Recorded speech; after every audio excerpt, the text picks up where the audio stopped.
A misconception is a false belief that is often repeated as if it were true. Misconceptions can be about anything, from history to science to pop culture. In this video, we are going to be debunking 12 of the most common misconceptions that we have heard. So, if you are ever unsure about something, be sure to check out our video. Let's get started. Number 1. The Earth is closer to the Sun during summer. A lot of people think that the Earth's seasons are caused by its distance from the Sun. But this is actually not true. The Earth's orbit around the Sun is not a perfect circle, but rather an ellipse. This means that the Earth's distance from the Sun varies throughout the year. The Earth's closest approach to the Sun is called perihelion, and it occurs in early January. The Earth's farthest approach from the Sun is called aphelion, and it occurs in early July. So, if the Earth's distance from the Sun doesn't cause the seasons, then what does? The answer is the tilt of the Earth's axis. The Earth's axis is tilted by about 23.5 degrees. This means that the northern hemisphere is tilted towards the Sun during the northern hemisphere summer, and tilted away from the Sun during the northern hemisphere winter. The tilt of the Earth's axis causes the Sun's rays to hit the Earth at different angles throughout the year. When the Sun's rays hit the Earth at a more direct angle, the Earth receives more sunlight and the temperatures are warmer.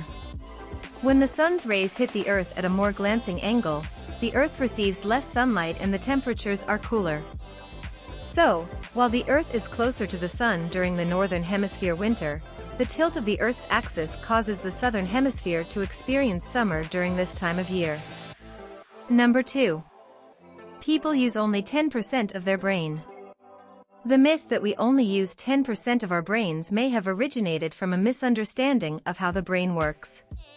In the early 1900s, scientists discovered that some parts of the brain are more active than others during certain tasks. For example, the visual cortex is more active when you are looking at something, and the motor cortex is more active when you are moving.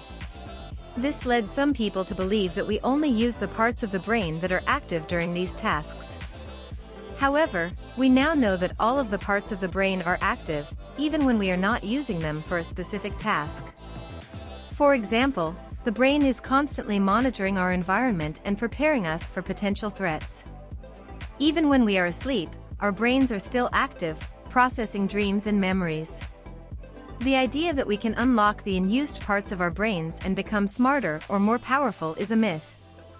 There is no evidence to support this claim. In fact, there is some evidence to suggest that trying to force ourselves to use more of our brains can actually be harmful. For example, people who have suffered from brain injuries often experience problems with memory, attention, and other cognitive functions. This is because the brain is a delicate organ, and it can be damaged if we try to use it too much. The best way to improve our brain function is to take care of our overall health. This includes eating a healthy diet, getting enough sleep, and exercising regularly. We can also improve our brain function by learning new things and challenging ourselves mentally. So, there you have it. The myth that we only use 10% of our brains is just that, a myth. We use all of our brains, and there is no way to unlock the unused parts. The best way to improve our brain function is to take care of our overall health. Number 3. Napoleon was short. A lot of people believe that Napoleon was short, but this is actually a myth. In fact, Napoleon was of average height for his time. According to the French inch of the time, he was 5 feet 2 inches tall, which is equivalent to 1.69 meters. This is just an inch or so below the period's average adult male height. The myth that Napoleon was short may have originated from a number of sources. One possibility is that it was spread by his enemies, who wanted to portray him as being physically inferior. Another possibility is that it was simply a matter of perspective. Napoleon was often surrounded by tall generals and soldiers, which could make him appear shorter than he actually was. Whatever the reason, the myth that Napoleon was short has persisted for centuries. It is a myth that is often used to make fun of him or to diminish his accomplishments. However, there is no truth to it. Napoleon was of average height for his time, and he was a brilliant military leader and statesman. So, there you have it. The myth that Napoleon was short is just that, a myth. He was of average height for his time, and he was a great man. Number 4. Lightning does not strike the same place twice. A lot of people believe the saying lightning never strikes the same place twice, but it's actually a myth. Lightning can strike the same place multiple times, especially if the object is tall and pointed. Lightning is attracted to tall, pointed objects because they create a path of least resistance for the electrical current. Once lightning strikes an object, it leaves behind a trail of ionized air. This trail makes the object more likely to be struck by lightning again in the future. The Empire State Building is a good example of an object that is frequently struck by lightning. The building is 102 stories tall and has a metal antenna on top. This makes it a very attractive target for lightning. The Empire State Building is struck by lightning an average of 25 times per year. So, there you have it. The saying lightning never strikes the same place twice is just that, a myth. Lightning can strike the same place multiple times, especially if the object is tall and pointed. Number 5. The dark side of the moon is completely dark. The phrase dark side of the moon is often used to refer to the side of the moon that we cannot see from Earth. However, this is not entirely accurate. The moon actually rotates on its axis at the same rate that it orbits the Earth, which means that the same side of the moon is always facing the Earth. This side is called the near side, and it is the side that we see from Earth. The other side of the moon is called the far side, and it is the side that we cannot see from Earth. The far side of the moon is not completely dark, but it does receive less sunlight than the near side. This is because the far side is tilted away from the sun by about 5.145 degrees. This means that the far side experiences 2 weeks of sunlight followed by 2 weeks of night. The far side of the moon is also more heavily cratered than the near side. This is because the far side is not protected by the Earth's gravity from impacts from asteroids and comets. The first spacecraft to orbit the moon was Luna 3, which was launched by the Soviet Union in 1959.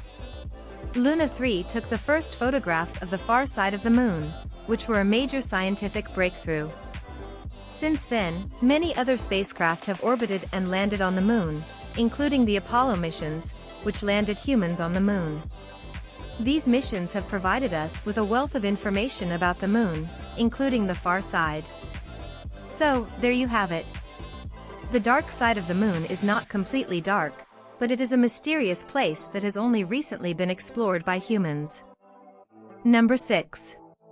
Julius Caesar was born via Caesarean.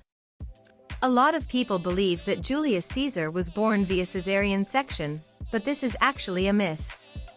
There is no historical evidence to support this claim, and it is contradicted by the fact that Caesar's mother, Aurelia Cotta, lived to a ripe old age. The myth that Caesar was born via Caesarean section may have originated from a misunderstanding of the term Caesarean section. The term Caesarean comes from the Latin word caedere, which means to cut. In ancient Rome, a Caesarean section was a procedure performed on a dead woman to remove her fetus. The fetus was then raised as a member of the father's family. It is possible that the myth that Caesar was born via Caesarean section arose because he was named after an ancestor who was born in this way. However, there is no evidence to support this claim either. In conclusion, there is no evidence to support the claim that Julius Caesar was born via Caesarean section. The myth that he was born in this way is likely a misunderstanding of the term Caesarean section. Number 7. Bulls hate the color red. A lot of people believe that bulls hate the color red, but this is actually a myth.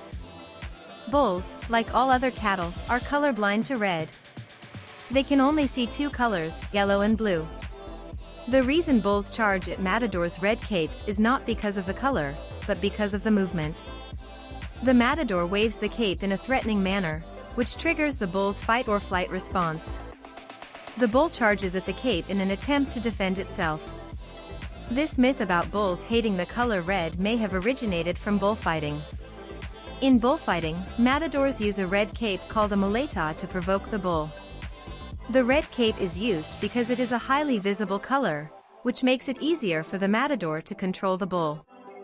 However, the color red is not necessary to provoke a bull.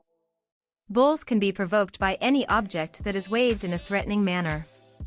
In fact, there have been cases of bulls charging at matadors who were not using a red cape.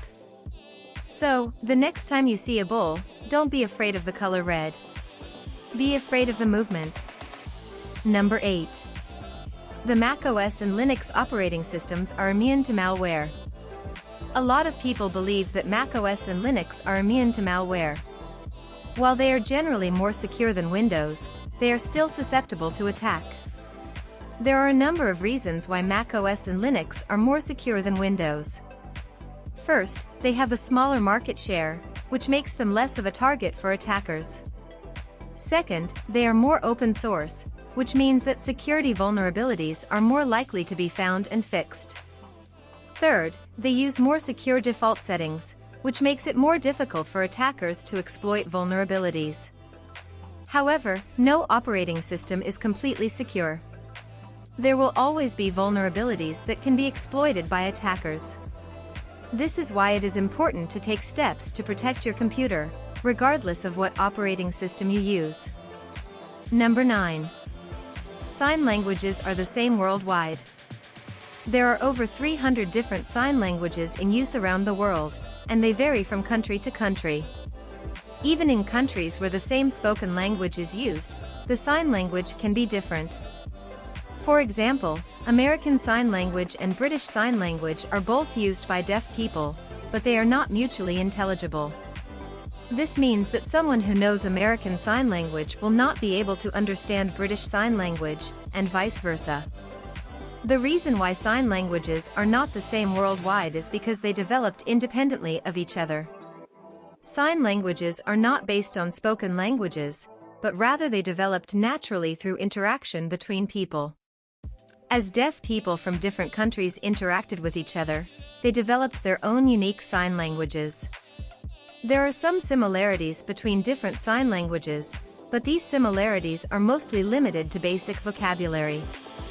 The grammar and structure of sign languages can vary greatly from one language to another. This makes it difficult for people who know one sign language to learn another sign language. Despite the differences between sign languages, they are an important part of the deaf community. Sign languages allow deaf people to communicate with each other and to participate fully in society. They are also a valuable tool for education and learning. If you are interested in learning more about sign languages, there are many resources available online and in libraries. You can also find sign language classes and workshops in your community. Number 10. Wolves howl at the moon. Wolves howl for a variety of reasons, including to communicate with other wolves, to mark their territory, and to express excitement or alarm. However, there is no evidence that they howl at the moon. Wolves are social animals and they use howling to communicate with each other. Howling can be used to locate other wolves, to announce the presence of a pack, or to coordinate hunting. Wolves also howl to mark their territory. The sound of a wolf's howl can carry for miles, which helps to deter other wolves from entering their territory. Finally, wolves howl to express excitement or alarm. For example, a wolf may howl when it is hunting, when it is reunited with its pack, or when it is threatened by a predator. So, the next time you hear a wolf howling, don't think that it is howling at the moon. It is more likely that the wolf is communicating with other wolves, marking its territory, or expressing excitement or alarm. Number 11. You should drink 8 glasses of water every day. You may have heard that you need to drink 8 glasses of water a day. However, this is a common myth. The amount of water that each person needs varies depending on a number of factors, including age, sex, activity level, and climate. The U.S. National Academies of Sciences, Engineering, and Medicine recommends that men consume about 3.7 liters of fluids a day and women consume about 2.7 liters of fluids a day. This includes water from all sources, such as beverages, food, and even humidity in the air. Some people may need to drink more water than this, such as those who live in hot climates, exercise strenuously, or have certain medical conditions. Others may be able to get by with less water. The best way to determine how much water you need is to listen to your body and drink when you are thirsty. You should also pay attention to your urine color. Dark yellow urine is a sign of dehydration, while light yellow or clear urine is a sign that you are hydrated. If you are concerned about whether you are drinking enough water, talk to your doctor. They can help you determine your individual fluid needs and make sure that you are getting enough to stay healthy. Number 12. The Amazon rainforest provides most of the Earth's oxygen. While the Amazon rainforest is a crucial part of the Earth's ecosystem, it does not provide most of the Earth's oxygen. The Amazon rainforest produces about 6 to 10% of the Earth's oxygen. The rest of the oxygen is produced by other ecosystems, such as the ocean, grasslands, and forests. The Amazon rainforest is important for a number of reasons. It is home to a vast array of plant and animal life, and it plays a significant role in regulating the Earth's climate. The rainforest also helps to filter the air and water, and it provides a home for many indigenous people. The Amazon rainforest is under threat from deforestation, which is the clearing of trees for agriculture, logging, and other development. Deforestation is a major contributor to climate change, and it is also having a devastating impact on the rainforest's biodiversity. It is important to protect the Amazon rainforest for the sake of the Earth's environment and its people. We can all do our part to help by reducing our consumption of paper and other products that come from the rainforest, and by supporting organizations that are working to protect the rainforest. Thanks for watching. We hope you learned something new about some common misconceptions. If you have any other misconceptions that you'd like us to debunk, be sure to let us know in the comments below. And don't forget to subscribe to our channel for more videos like this one. Thanks again for watching, and we'll see you next time.